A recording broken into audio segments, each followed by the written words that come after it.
প্ৰিয় দৰ্শকসকল, মই আপোনালোকক বিশ্বাস দিছোঁ, এই যি RTI তথ্য, ইয়াত যি সন্দেহ আছে, এই তদন্তৰ দাবীত মই CM ভিজিলেন্সলৈ লিখিম।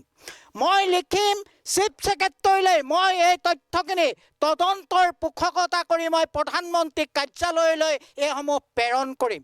মই নীৰৱে নাথাকোঁ। এওঁলোকে যিমান দুৰ্নীতি অনিয়মৰ আশ্ৰয় ল'ব, ন্যায়ৰ পক্ষত আছাম লাইভ 7-এ তাৰ দুগুণে কণ্ঠ নিগৰাই যাব। এই অনিয়ম দুৰ্নীতিৰ তদন্ত লাগিব।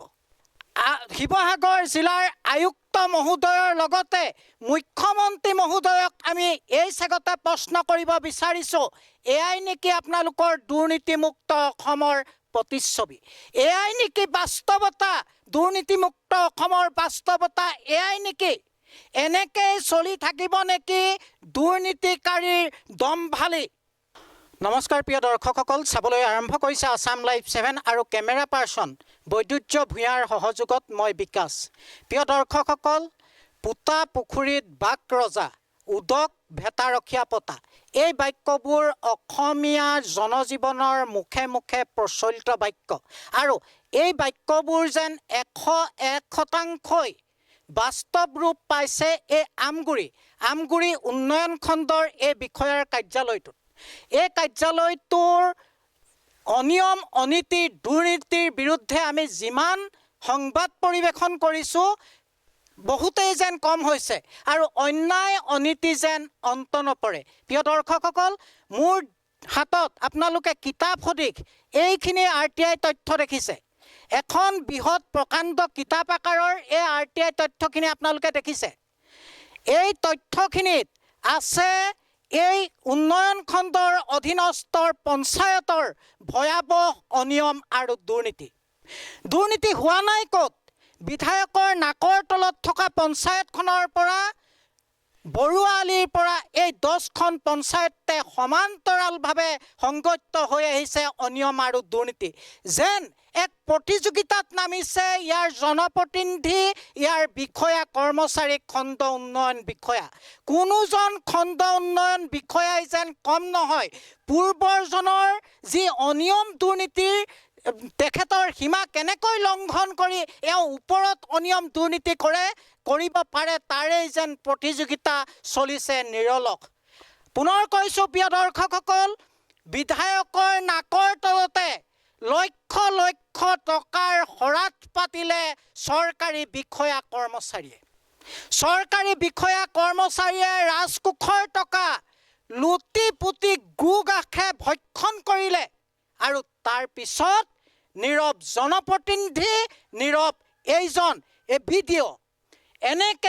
এনেদৰে চলি আহিছে নিয়ম ভঙা, অনিয়ম কৰা, দুৰ্নীতি কৰাৰ এক প্ৰতিযোগিতা। যেন আমগুৰি উন্নয়ন খণ্ডৰ অধীনস্থ এই পঞ্চায়তকেইখন এখন পোতা পুখুৰী আৰু বাঘ সদৃশ এজন বিডিঅ'ই যেন এই পোতা পুখুৰীত বসবাস কৰে। উঠ সদৃশ এজন যেন বিডিঅ'ই ইয়াত ৰাজত্ব কৰে। পূৰ্বৰ বিডিঅ'ৰ পৰা অংকন জ্যোতিৰ পৰা যদি আমি এতিয়ালৈকে চাওঁ, একেই অনিয়ম একেই দুৰ্নীতি।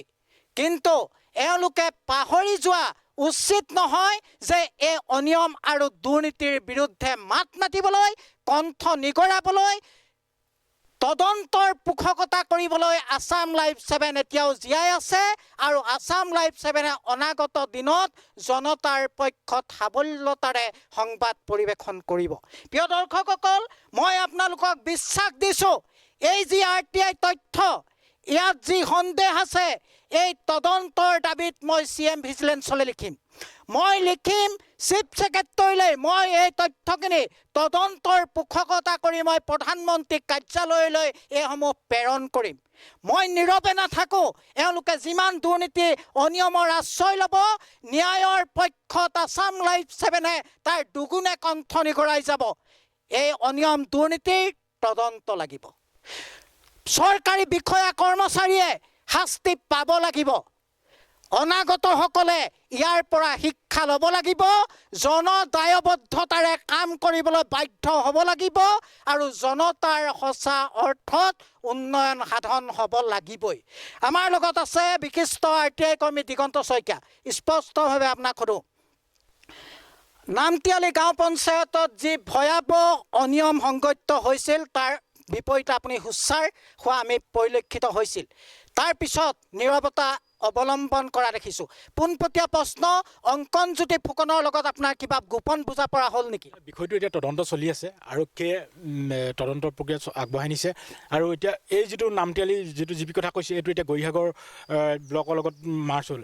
এতিয়া গৌৰীসাগৰ যিগৰাকী BDO তেওঁ তদন্ত কৰিবলৈ নিৰ্দেশ দিছে জিলা পৰিষদৰ পৰা, আৰু তাৰ পত্ৰ আমালৈ প্ৰেৰণ কৰিছে। সেইকাৰণে সেইটো অংকনজ্যোতি ফুকনটো বাদ দিয়ক বাৰু, আৰু আমি দুৰ্নীতিৰ লগত কোনো কম্প্ৰমাইজৰ প্ৰশ্নই নাহে।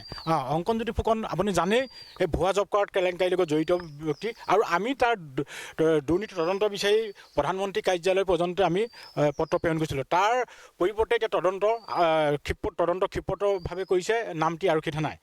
আশা কৰিছোঁ এই তদন্ত তাত অংকনজ্যোতি ফুকন আহিব আৰু যিসকল তলৰ বিষয় বিভাগ JE বা GIS পঞ্চায়ত ছেক্ৰেটাৰী সেইসকল তদন্ত আওতালৈ আহিব আৰু তেওঁলোক জেলৰ ভাত খাব। অকল এয়াই নহয়, আমগুৰি গ্ৰাম পঞ্চায়তো ভয়ংকৰ দুৰ্নীতি হৈছে। আপুনি যেনেকৈ কৈছে বৰুৱালী গ্ৰাম পঞ্চায়ততো ভয়ংকৰ দুৰ্নীতি হৈছে। তাত আপোনাৰ MG এনেকুৱা যিবিলাক পথ নিৰ্মাণ কৰিবলৈ আহিছে সেইবিলাক ভয়ংকৰ কেলেংকাৰী সংঘটিত হৈছে।